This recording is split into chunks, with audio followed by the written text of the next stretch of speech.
Live. Hello, and welcome back to the SEO Mastery Summit Q&A. And we have lots and lots of speakers with us today. And yeah, today have been a lot about links. So most of the questions we've got is also very link related. So we'll be talking a lot of links today. So Hannah, just before we get started, would you mind just giving a brief 1-minute overview of what you've actually been talking about today and what people have potentially missed? Yeah, of course. So hello, everyone. Thank you so much for having me again.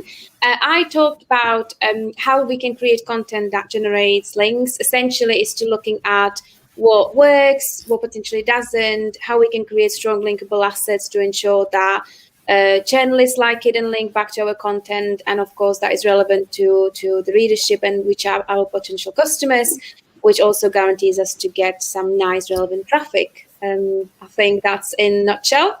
So it's sort of looking at what simply works and doesn't, and the importance of keeping up with trends, because they change a lot when it comes to the content that is popular or not within the press when it comes to linking back. Perfect. And what about you, Lucas? Hello, everyone. Thank you for having me. I had a presentation about different tactics to implement, and there were some about link building. Some of my favorite is to check who is linking to your LinkedIn profile and Twitter profile, and then contact them back and ask if, is this possible that they will stop linking to your LinkedIn profile or Twitter or Facebook profile, and instead of that, they will rather link to your website if you have one. So, effortless, easy, and I think very, very promising in many cases, especially for a personal branding, but also for a company branding. So that is in a nutshell. Cool. And Alex, what about yourself? I was talking about evaluating the links quality and what kind of metrics you can use, starting from the very basic one, like looking at domain rating, the growth of referring domains, like historical graph or something like this, and so on.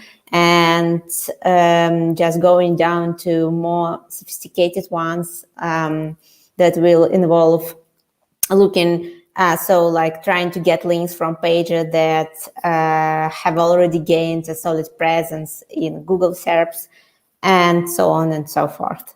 So the topic is quite broad. I guess there might be, you can talk about it like for a few days, but I was trying to make a quick summary of this and what we've learned so far by building links, because I'm just, I run a link building agency, so that was kind of my summary of my recent discoveries, I would say. In other words, it's everything you dream about is links. Yeah, I have two things, horses and links. So if you do an X-ray of my heart, you will find two things there. They might be connected somehow, but yeah. So do you own a horse-related website? No, not yet. I try to to separate those things because horses are an endless source of my inspiration. Sometimes I brainstorm new link building campaigns, so I just try to use it as like going to an art gallery and looking at some beautiful pictures, something like that. So it should be separated, I think. Awesome. And Gabby, your presentation today, just a 1-minute quick overview of what it is people have potentially missed. Definitely. So my presentation today was about the outreach teams of the world and how they're all structured. I mainly go into different types of team structures, from affiliates to a VA team structure with consultants, agency team structures, and in-house team structures. I also kind of delve into a little bit more of KPIs, things that you can do within the Pitchbox platform in order to track those KPIs, and really just more or less kind of keeping your process succinct and monitored. So, yep. Awesome. Awesome. So I've got a whole bunch of questions that have been asked, and we've been emailed, and all sorts of stuff. So I'll start off, and you can contribute as you like. So the first one is, what is the most cost-effective links at this point in time? So what are the most cost-effective links at this point in time? Those that you are getting, for free of charge. I mean, like those that are coming to you naturally, organically. I guess those are the most cost-effective. When you open the Ahrefs report with newly acquired links, and like, wow, what a surprise! Yeah, I'm just kidding. you normally used to be ranking to actually get some of those, but yeah, that's definitely the most cost-effective. I think maybe from the building links with content point of view, is really up to you how far you take the content. No one says there needs to be all these huge interactive microsites. It can be simple blog posts. It's all about a topic. So you can have cost-effective link building through content as long as you focus on the story rather than how far you can take the design or development when it comes to the page. So, we built hundreds of links based on a simple blog post with a simple table. It is about a story and topic, so it can be cost-effective. Right. It seems right now at Pitchbox that broken backlink building has been like a big hit right now. So it seems that people are getting a lot of ROI out of generating links organically from that. So that's been something that I think people should consider if they're not looking to do content or guest posting for link building. So I know why broken links is so big, because at the previous SEO Mastery Summit, we had an absolutely amazing presentation on it, and that have obviously gone viral worldwide, and everyone in the whole world is now doing broken backlink. No doubt. I would also add potentially just using yourself. Lucas mentioned with LinkedIn and Twitter, is using yourself as the link to say. So comments, tips, advice, using tools like Harrow or hashtag Journal Records on Twitter, just looking where you can, as you as a business or person, contribute rather than creating any content. Actually, I would recommend going through your current contacts, so like on LinkedIn, for instance, and looking through them, so your connections, since they know you, that might be some low-hanging fruit there. Mm-hmm. So, you can try to negotiate with them, and if they're just in the right state of mind, for sure, it's never it's never a wrong idea to check what they're where they're publishing new content, where they're working on new links, and if so, there might be some synergy between your two brands, because it's way easier to just to help each other, maybe connect with some editors if you prefer to go with guest blogging opportunities, or find a way to indirect link exchange, so whatever it is. So I would always start with those people that know you, because chances of getting links from them are way higher versus just doing cold email outreach. Because, first of all, you can just, try it out. I mean, send some messages and test the water and see how people just, reacting on your messages. Right. And that will be the fast way of getting, some feedback versus, if you want to set up a traditional email outreach campaign, you need to do some link prospecting, then personalization, then brainstorm templates. And finally, after, a few days of work, you just, see that it doesn't work at all. So it might be just, a good idea just for an experiment, a quick experiment from one side. From other side, they're just obviously way easier to communicate with those people that somehow connected with you. Yeah, I personally have 3 favorites right now, and they all evolve around podcasting. So number one, even if you have a small website, just create a 1-episode podcast. Because when you actually synchronize a podcast, and first of all, you get a ton of directory links on all these millions of sites you get from iTunes and all this good stuff. Mm-hmm. So you can actually get your podcast sign up to 100 places, and they all get synchronized and all that good stuff. So that's the first and the easiest. even if you run a small affiliate site or whatever, like do a 5-minute episode where you're like, hey, this is Peter Pan and blah, blah, blah, right? So that is super easy. It does take a little bit of time to get the links, but basically what happens is when you synchronize the links and they get into the database, you'll just keep getting lots of high sort of trust links. The second one is buying sponsorship on podcasts. So many people are desperate for sponsorships, and sometimes for $10-20, you can actually buy sponsorship on just one episode and get a link on that relevant page, right? So again, like very relatively cheap way to get some links. And the third way is jump on a lot of podcasts, right? So again, that both help you build relationships and all this good stuff. And yeah, you always get lots and lots of links. So for my own brand, messsingers.com, like we've probably gotten like 200-300 links from podcasts nowadays. So I have been doing it for a while, but like, yeah, it does take a little bit of time to jump on a podcast and so on, but it's not, if it's something you like, it's good fun.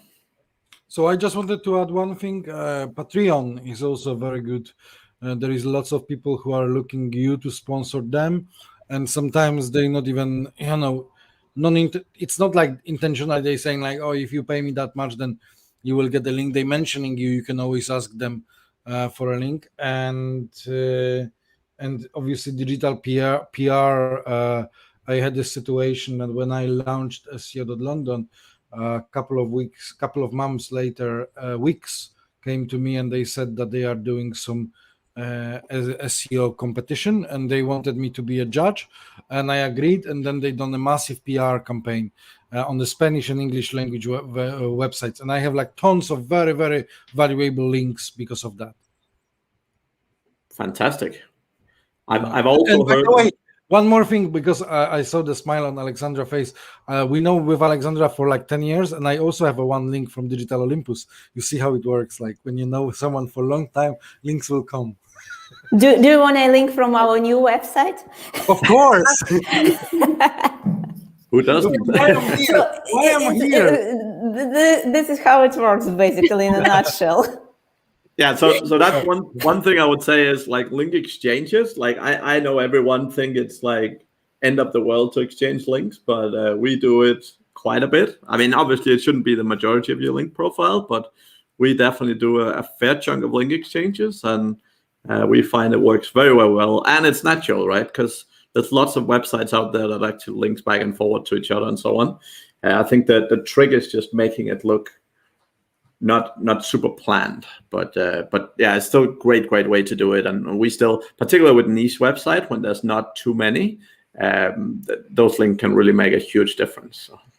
Yeah, but here is Matt. You can do a workaround here. You don't need necessarily to return a link from your website. So you can do a third-party thing, or you can even do a guest post, and which is quite interesting. You don't even necessarily need to honor these guest posts.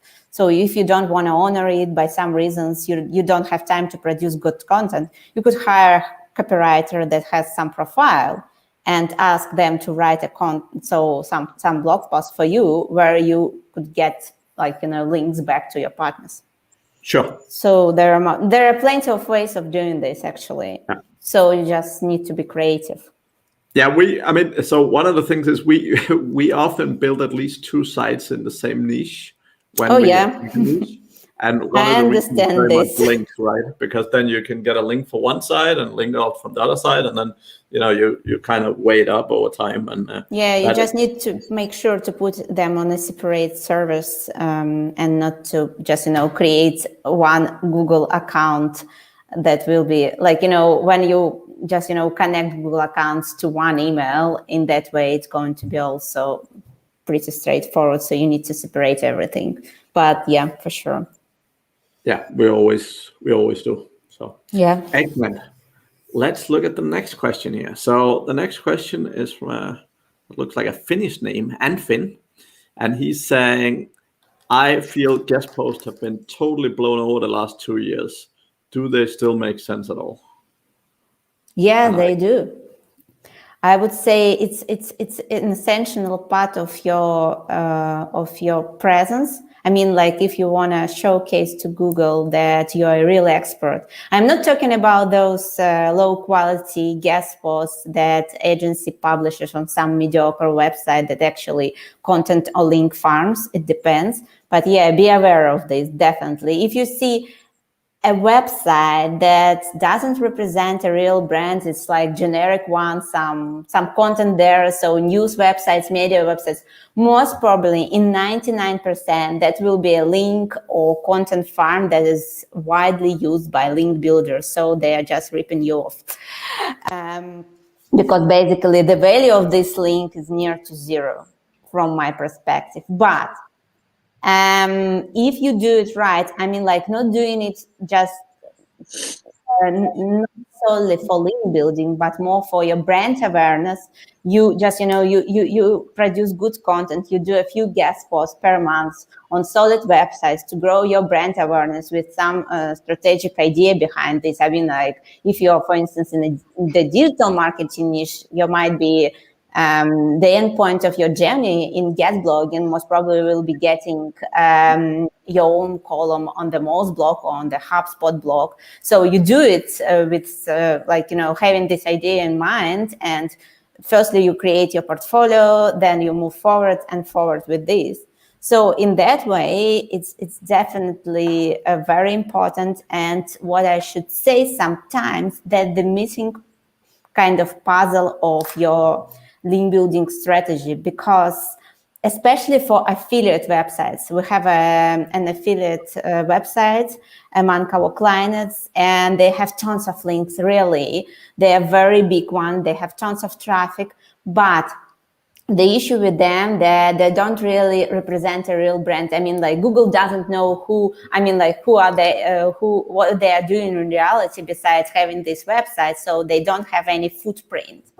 And so right now what we are doing, because we've built tons of links back to their K pages, but still those pages can't outrank some of big brands just because of I guess lack of trustworthiness or something like that. So what we are doing right now is creating them guest posts on good websites that are relevant to their niche, in order to just kind of create this footprint and showcase to Google that they're a real brand, they have a real person behind this website and so on. And also I can add into this that it's not there is like two problems. The first is that if someone is doing this kind of bad guest blog posting, that's only 50% of the problem. The other 50% of the problem is the website that he is sending this to. Because if the website easily accept this post, that means that they were doing this for last 6 months or a year or 10 years.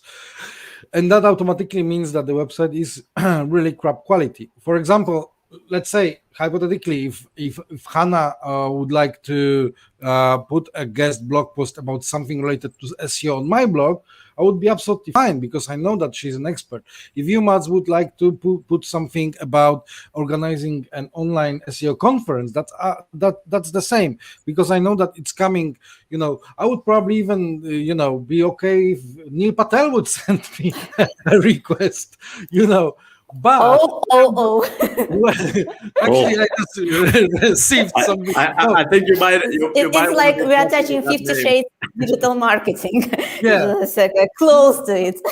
Yeah, but when someone is posting and I'm receiving tons of these questions every week. Maybe not tons, but at least like 10 emails. Like, we have a guest blog post about this, about that, about this, about that. You don't even have a concept behind. You just want to put whatever just to put a link. So I'm always like, nah, sorry, or I'm not even answering because I have no time. So I think this is the thing how it should work. It should work more like scholarship articles when you're mentioning things not because of the thinking of link building, but because they are really bringing value. And it may sound like very cliche, it may sound like something everyone is saying, but actually this is how it should work. I would add here that so the main point of all this guest blogging exercise is not like, publishing tons of guest posts. It's more about like, saying something new and unique, because when you try to just, kind of minimize the costs of guest blogging, then you get some shitty content. So like, you hire a copywriter that basically looks through the first two results in Google SERPs, copy paste something, change, but it's just a crap. I would say it's not really good. Who wants to read this? And so why it should be good? And also the next question is, it's going to be associated with your name. So do you want to be associated with this type of content? So your potential clients could find this. Will it be disappointed? Most probably yes, because you claim that you are a really expert, and then they find something that just, nothing. Especially if we talk about very specific niches. I don't know, like healthcare, for instance. And that's the main kind of concern here. So I call this non-direct duplicate content. Yet another article about top 10 things you should do in SEO in 2021. How many times people write best SEO tips and then 2020, and you will see like 4,678 articles, when if you would take all of them and analyze, it's like 80% of advices are the same, but they're just in different order. And I think this is quite problem right now, because the index or Google index is really inflated into this crazy amount. And even the big softwares in our game, I won't be mentioning which one, doesn't matter, but they are repeating the same. Obviously, I understand partially. The other side, the problem is that it's more and more difficult to write something that never been said about meta description. What else you can say? Like everything, like it's very difficult, And what you said, Alexandra, there is only one thing I just wanted to add. You see, I noticed that in our industry, you can obviously write about why you should implement AMPs, but clients very often don't care about this. They really care about like what makes an SEO agency good, what to worry when you're starting working. They want simple answers on like how can I recognize that an SEO consultant is good? And I think that can also replicate on many other areas. Look in his eyes or your eyes. So easy. Yes. Like being an SEO consultant good is so easy. All you need to do is look, is there a red hat? If there is a red hat, you're at the right place. It's a signal. It's a signal, yeah. So non-direct duplicated content. And if we are in this, I would just, as a digression, I will go into that. Some websites are clearly on the point when they started using Google as their internal search. Nobody is going to the internal search. They're indexing everything, every combination, think content, like. And then the traffic that is coming to the website is really not that valuable, but everyone is like, "Oh, we have another 100,000 visits this month." Does it make any difference except of you need to buy a better server because you're losing because your server cannot deal with such a traffic?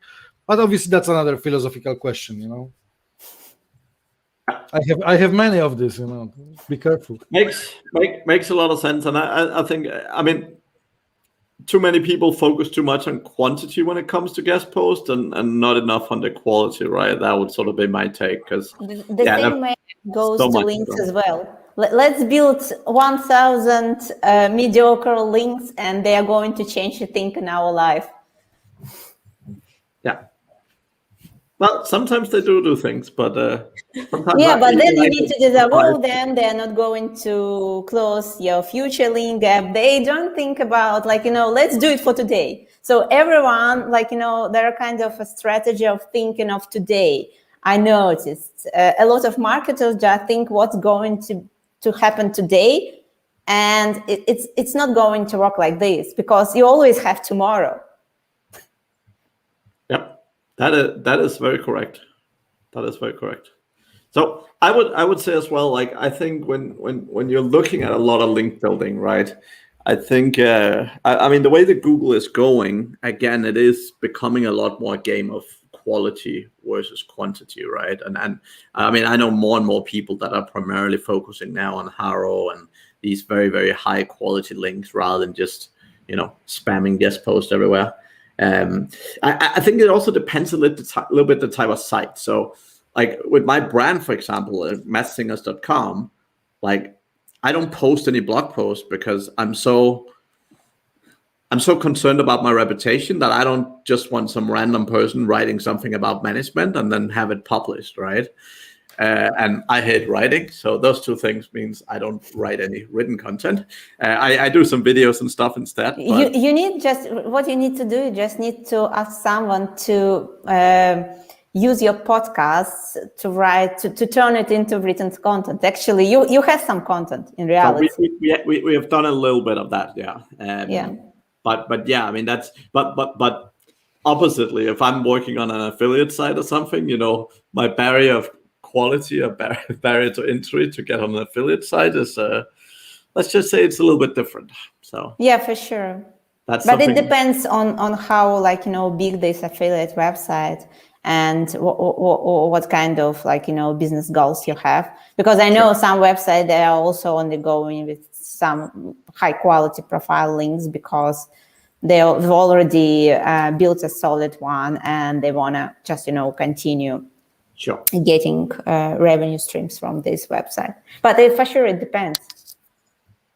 Right. So the next question here is, and this one might be very interesting. So what do you see being the main link building trend in 2021?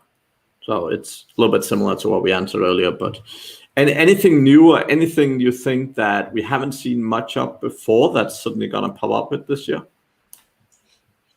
I think what we noticed, and I think it's not like you've never seen it before, but we noticed this trend when it comes to content link building with the press, with journalists, is something that you can almost offer, like now you can do something like new, exciting, giving readers and users and you know, people something to say that it's engaging and exciting because it's something that you could never do before.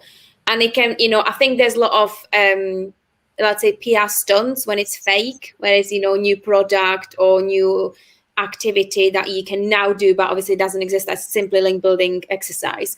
But then there's exciting things like where it actually exists, and it's things like NASA's new internship, or, you know, you could now send something to the moon. You know, it's sort of, it's this exciting, you think that you can class as now you can, I call it. And that seems to always go viral and receive a lot of links from that, because it's something that everyone wants to talk about and let their readers know about.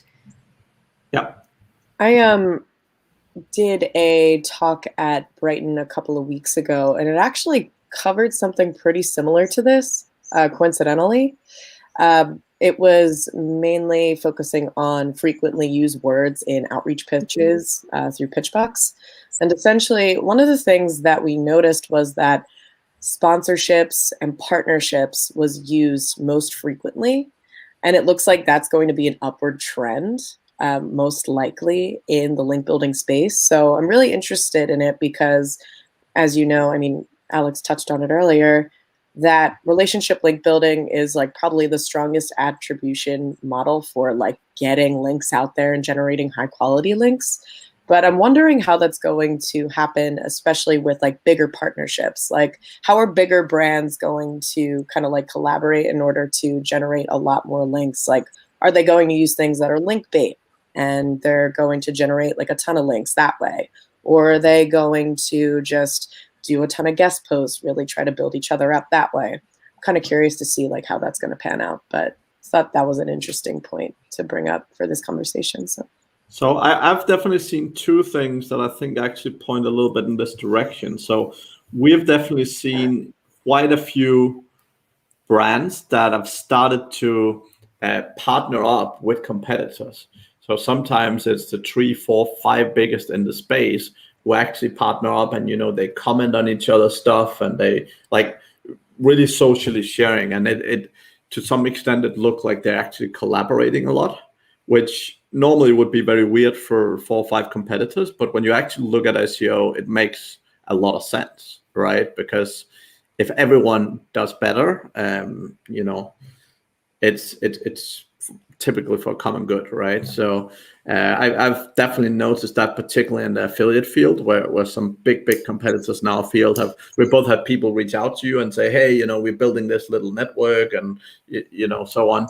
And I think a lot of it is actually not, I mean, links is important, but they do it as much for the social sharing and the traffic and the vote of confidence and so on, as much as they do for the links. So, but yeah, we've definitely seen that a lot. I would agree with Matt. It's more about and continue what Gabi has shared so far, because it's more about closed communities. We're also a part of few such communities, and so we love to create our own as well. So it's more about right now we have all of them kind of in different channels in with some of them communicating via email. So even an agency, we have a very big network for sure. And so we have B2B niche, we have B2C niche, and well, we could technically intersect them, but we'd love to keep them separate for sure, because they have different interest targets and so on. And it's more about connecting with different people, and also looking at how we do a lot of analysis when it comes to finding out how other companies are building links, how our partners necessarily are building links. So it's more about investigation here and deep analysis of how exactly different companies are landing links. And so one more thing I should say, that this year is a year of Nofollow links, because a lot of corporate blogs that used to have do follow links on their blogs, they started this year with adding, I don't remember this shitty plugin, but they added this shitty plugin that turned all of their links into Nofollow. So I should say it's an official year of Nofollow links, because I think roughly 60% of blogs that we used to just contribute to, or we used to communicate with, they just started this year just by turning their links into Nofollow. So for sure, I'm not talking about some mediocre or random blogs, or link farm, content farms. I'm talking about real brands. So yeah, it seems to be a trend of Nofollow, and it's getting bigger. So which is very, very great for me, because so recently we got a new guest post on some blog, and I don't see any kind of logic there. So they label it a few links Nofollow, while the rest of others left do follow. And there are no kind of logic behind this. So it's kind of random choice. So a kind of an editor is sitting, looking at your content and thinking, okay, I have a KPI of adding 2 do follow links. What kind of, ABCD. What kind of link should I put Nofollow? It's kind of a guessing game. I don't know, spin or win, I don't know. Does it matter? Does it matter so much anymore? Yeah, for sure it matters. I think it matters definitely, because even though Nofollow links is good and you need to have them, well, it's not necessarily they pass the link juice. So I don't feel like that, I would say. And honestly, I don't want to have a Nofollow link. I mean, I get them, but if you do an extra effort and then you get a Nofollow link, that's very disappointing. Well, for sure, if we talk about media outlets, that's okay. But if we're talking about just a corporate blog, and what I wanted to add here and point out, that the weirdest part of this is that what they have at the very end, it's kind of a post where a few links are follow and then a few links no follow. And I believe this doesn't make sense for Google as well. So it's kind of I don't know why these websites are follow and this one no follow. It's also suspicious, I would say. It's kind of manipulating something. So yeah, I strongly wouldn't recommend doing this, or at least do all of them no follow then, or rather than trying to just, doing some of them follow, some of them no follow. Just do no follow. Right. So I think that's very interesting conversation, right? Because so in Denmark, where I'm from, the laws are really, really strict. So now, like, even people running PBNs and selling PBN links actually need to mark those as like sponsored content. Else, like, government come after them and give them penalties and like fines and stuff. So it's really, really weird when you see these shitty PBNs and like every post is marked as sponsored, and you're like, that is very It's not good. but that's, I mean, so in Denmark, Denmark is obviously a tiny country and not a lot of people SEO in it, but it's just very interesting to see like what laws and rules can do, because before you've only been playing with Google, and I mean, breaking Google guidelines is one thing, but if it's actually law, and we've also had influencers, that haven't made it obvious enough that a post they had was sponsored, also getting like huge fines for it. So that's, I hope that doesn't get out to the rest of the world anytime soon, at least. I think in the UK they have the same law, Hannah. Yeah. For influencers. Yeah. You have to label if you just if you sell links, you have to label that. Yeah. Well, for sure. Like a lot of people, they don't care somehow. I don't know. Yeah. What I see. Absolutely, you have to make it obvious that it's a sponsored content. And whether that's on the website or influencers have to use certain hashtags to ensure that it says it's sponsored as a post, and then on the website, if it's paid for, it should be. I'm not saying it always is, but it should be, clearly marked that it's a collaboration is very often used, or sponsored content. Cool. Yeah. Right. So the next link building question here in the other side. So is there still any black hat tricks such as GSA, SAFE link, etc., that can work for at least short-term gain? So not sure if any of you are actually playing around with black hat domains. That was the most black hat game. Not for my clients, for my website, and it still doesn't work very well. So that was my kind of. I think there are still I mostly failed, but still trying to fix it. I think there are some agencies that will be using customer websites for their own link building, which is as close as a black hat that I can imagine, And then the guy is coming to me, and I see that in the footer there is like SEO is provided by XYZ, and I'm like, dude, why you have this? I don't know. They just added this, and then I'm going to the profile of this XYZ agency, and I see like all the clients they are working with, because their main strategy is to put in the footer link to their own website. I'm like, okay. So it's I believe it's a site-wide link. Yes. Yeah, of course. Yeah, oh, lovely. Well, that's perfect. That's perfect. Good That's an easy way to get a lot of new clients very quickly. Yeah, we are not going to charge you. Just give us access to your website. Yeah, to your website. So yeah, we've definitely seen a little bit of that as well. But yeah. So here is a cost-effective link building strategy. You just launch an SEO agency that provides free SEO audits. So you ask to get access to their blog and so on, to just look through. I guess it's one step better than hacking sites, I guess. So no, you're not hacking. You just do your work. No, I'm saying it's one step better than hacking sites. So it's definitely nothing illegal. Interesting. Okay, any other black hat experts around? No, we are all from a real brand side. Can't afford doing this. Would love to, but just can't afford. White hat or red hat?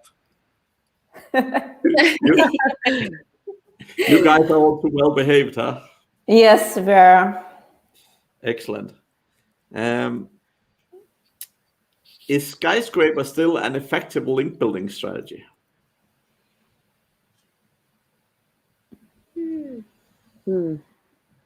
I'm not really the biggest fan of Skyscraper. I think it's more like it's very kind of well-known one, but not necessarily it always works. So I would say it really depends on the niche and how you're going to execute it. So I would say, like, personally, I'm not the biggest fan. I think Google has gotten smarter, and I think that they start to pick up on those tricks, honestly. And like Alex was saying, it's been used so many times that I think when you start to miss the messaging, especially if you're creating like a Skyscraper piece of content on your own website, and it very loosely matches like the rest of your messaging, I think it kind of gets off kilter and you can really miss the point. And that's just not good for your traffic in general. It's just not going to help. So I think I have to agree. I don't know how effective it's going to be for the long term. So. Right. So the next question is, I feel I'm spending too much money buying links. Any effective negotiation strategies for getting your links at a cheaper price? I just heard one. Just don't buy links. Yeah, just don't buy. But I've just heard one because I've recently hired a new employee, and she's from the B2C niche. So it's kind of, it's a separate world. Just to let you know. So everyone wants money there, and so everyone, like, the scary thing that even sometimes there might be some real brands and they still want money. So it's kind of very, very interesting. But she was and so at her agency, at her previous work, she used to buy a lot of links, and so. And also they had some KPIs of acquiring links, also nature, even from websites that initially were asking to pay. So what among the secret strategies were just sending emails from different people and seeing how pricing are changing. So you just, contact from different emails and see how it goes. There might be also one more way is looking through marketplaces. As I know, I had one client and he was also talking about marketplaces like authority builders, for instance, and some others, and seeing what kind of pricing they have there, or even like, on Upwork or something like this, how much people charge for getting a link there. So just Googling as well. But I'm not really experienced as well. I just, what I've heard rumors, basically. We've just discussed so many tactics that you could do to get links. I don't think you need, you obviously shouldn't, but I don't think you need to do paid link building strategy. There's so many ways to do and use to get links that it's just not the best strategy. Wouldn't recommend that. Yeah, for sure. Yeah, I agree as well. But as you know, like, link building takes a lot of time and effort. Yes. So it's way easier to just, here the money, I want a link. So it's more about like, how it's really happening in life. So I can't wait, can't set up the processes. I just have money, want to invest in something that I will be for sure regretting about. But you know what? If you're in like a very niche industry though, like gambling.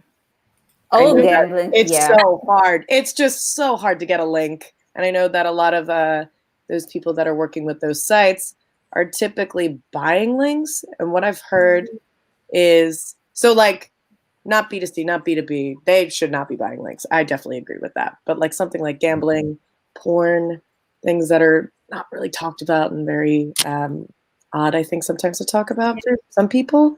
But I know for those people, what I've heard is they'll either find a link vendor, or what they'll do is they'll use the same site for like some of their clients that are like within the same niche that hit a very specific audience.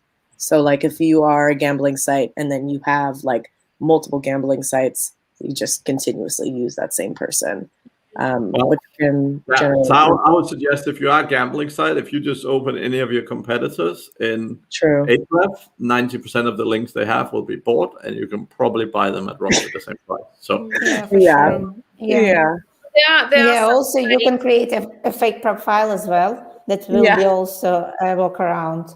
Yeah, we've been actually considering doing this here for the B2C niche, but just, decided to try without it because it's always like kind of obligations. So when you create one lie, it creates more lies. Yeah. So I was kind of hesitant this idea because of this. Because it's not about like, we could just, buy an expired domain, create whatever it is, but then it's just, you need to continue kind of creating this persona and keeping it alive. It's more about these things. But yeah, for sure, maybe if you're in the gambling niche, that might make sense for you. But I would have to say that even in gambling, that you can see some absolutely amazing stuff and campaigns that agencies do for gambling clients, and they do get amazing results and amazing links that are, based on the content piece. So I know that it's difficult and it takes time when it comes to these tactics and when it comes to link building, and gambling is difficult as an industry, but there are amazing examples of when it's been done absolutely brilliantly. That's I think true. knowing a lot of people in the gambling industry, what I'd say is like that the problem is the volume, right? Because I mean, you can easily do some link campaigns that give you 10 or 20 links, but if you need to build 500 links a month to keep up with your competitors, you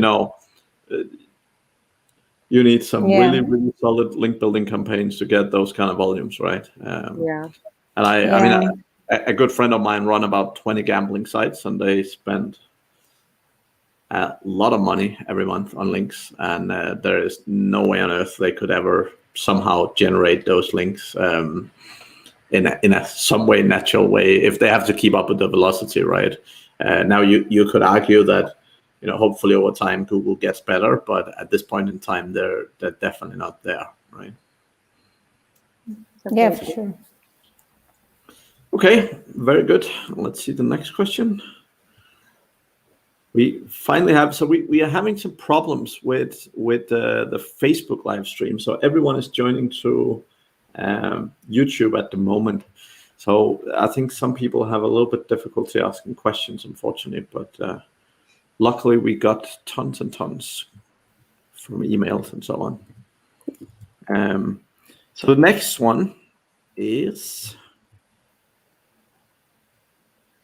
using 301 redirects for links. Should you do it? It's when you, just to clarify this question, it's find an existing site or, buy either an expired or buy an auction domain or something, and then 301 it to your money site, or It's always about when it comes to expired domains, I would always encourage you to look through their whole backlink profile with tools like link research tools, because you're going to inherit all their bad links as well. So before looking at their fancy, those that look really fancy referring domains, also look through those that are not really good and make a decision based on this. Or most probably you need first to disavow those links if you really want to buy this particular domain that also has some bad links. Wait a little bit and only then redirect. So I would say so the main question here is not about owning those good links, but also you're going to own also all the previous history. And by the way, even Ahrefs started to be very smart when it comes to expired domains, and they started to label those sites. So you need to be let's imagine that Ahrefs is not close to Google, and Google has much more power to understand what is an expired domain. So you should take this into consideration as well. So, well, the best way will be, as I know, my friend shared, I'm not really experienced in expired domain. There was when I bought it, I received tons of tips from them. There was like, look, what you need to do, you need to just, create new content for this domain similar to the previous one, but not the same one. Then you need to just, set it live, wait for a few months, then see how it's going to rank and blah, blah, blah. So there are tons of work, actually. You can't just, buy this domain and blindly redirect it, because there are tons of work behind this. I was like, shit, what I did. Now I need to create some content for kind of rankings and so on. So basically, there are tons of things that you need to take into consideration when you'd love to follow a strategy of purchasing expired domains. Yeah. Okay. Anyone else in that game at all? Yeah, there is one more thing I wanted to add. Obviously, there are other benefits, like potentially traffic from referrals, because if the link profile to that domain is big, there are potentially some clicks that can be relevant. It's good practice to mark all these redirections with UTM tags, so at least then you can in analytics see what domain, if you have many of these domains that expired, then you can see what domains are generating you how much traffic. It will not be more than like half of the percent of your overall traffic, depends how much traffic you have. It will not be like a massive amount, but it can be relevant amount. So especially in UK, very often there is this practice of .co.uk, .uk.com, buying all three, because people are struggling to remember, was it .co.uk, was it UK, was it .com.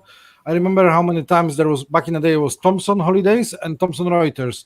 Before Thomson Reuters merged, Thomson and Reuters, there was Thomson on .co.uk, that was Holidays, and Thomson on .com, that was this agency. And you'll be like, give me a break, Especially when naturally .com is in the perception of people operating with English, it's natural that .com will be in English version. However, it's not the rule, and so on and so on and so on. So the conclusion is always try to add UTM tags, even on the level of register. Like for example, in GoDaddy, you can put a redirection wildcard on the homepage, but then the UTM tags will be added to the redirection. Yeah, that's actually a really good one, Lucas. That's obviously I would never do anything like that, but I have friends. I'll definitely tell them about that. We all have those friends. Yeah, all have those friends. Yeah, definitely. Right. So the next question is press releases still a thing? I think we should ask Hannah. She's really experienced with this topic.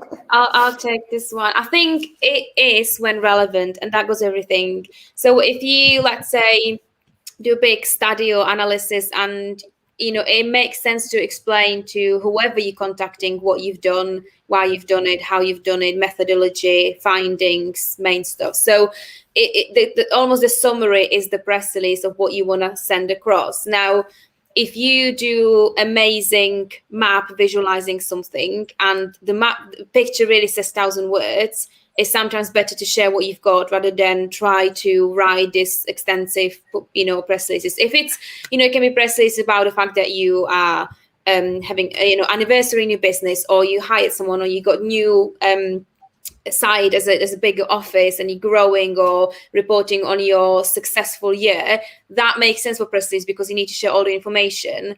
But when you're sharing something that you created, or content, or podcast, or or a video or conference or something, it just sometimes is quite nice pitch an email where you really just summarize in a few paragraphs what you want to say. So long story short, if it makes sense and you feel like there's a lot of information you'd like to share, then yes. If you think that you can put it in a pitch, quick email to send across, then no.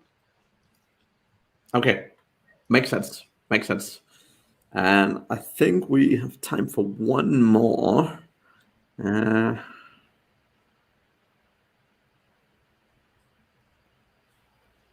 Yeah, so okay, so this one is a little bit similar to what we already had. So basically, if you have to buy very high quality links, what's the best source or what's the best place to buy very high quality links?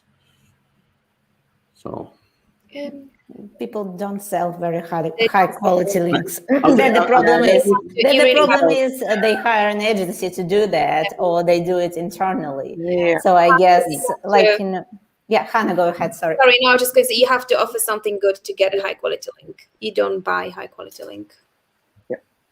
Yeah, But, I mean, technically, you could do this. I have one more story from a friend. I have tons of link building friends. I can share it all the day long.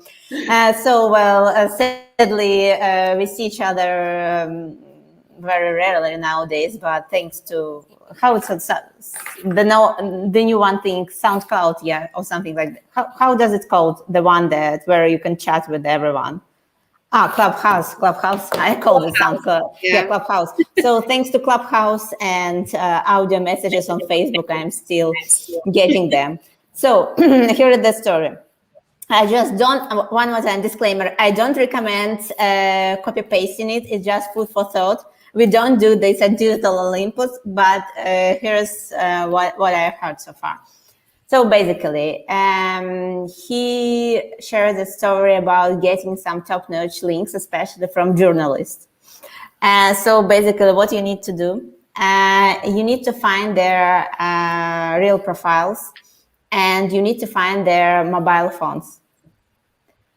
Then you just write to them a very short message saying like, hey, I'll give you, I don't know, $500 for getting a link, and I'll pay you directly on your PayPal. And so, well, basically that's the story is, and he told me that some was not really good ones in terms of, let's say, like from an ethical standpoint, and they told him yes. So, well, yeah, the story is of getting high quality links, but I'm not sure how you're going to be comfortable with doing this. And that's totally, well, in some countries, like in the UK, illegal as well. So, like, think over consequences as well. Yeah. And also publications are quite aware that this is potentially happening. So they're really tracking that down as who is actually, offering editing, this. or editing old posts. Yeah. So I guess it's not a rare case because links is still secretly selling, and even if, like, yeah. So that's something you can try doing, but you always need to remember that this link might disappear within the next few days. Well, the good thing that paying with PayPal has some it's kind of making you secure, because you can always click dispute if this link will disappear during the next 6 months, so you can ask for a refund there. So that's a story from another friend. They are buying links massively, and they're using always PayPal because you can dispute if something goes wrong. If we have like 30 seconds, I just wanted to add 2 more things which can be very helpful on top of that, what we said today. Checking for content that been stolen from your website via Copyscape, Plagiar Shield, which is quite new tool. I just started using plagiarshield.com, and infringement.report for images. So every time someone stole content, either images or a written text, you can approach and say like sweet or trick. So like, am I suing you to the court, or you linking? You have 5 seconds to answer. Okay, I will link to you. Fair enough. Yeah, and you can play this like that. So Plagiar Shield or infringement.report, depends if you want images or text. Yeah. By the way, one more thing that, so here is a way to find free content. So sometimes websites delete content on their blogs. So I faced this situation when we had a guest post on one of blogs, corporate blogs, in fact, and they simply deleted the guest post. And actually I thought, okay, we are going to reuse it. No, we are not going to reuse it because someone smart just stole this content, and now this website is owning some shitty website, like like kind of a content farm is now owning our beautiful guest post because those bastards deleted it. So the bottom line of this story that you have a chance to find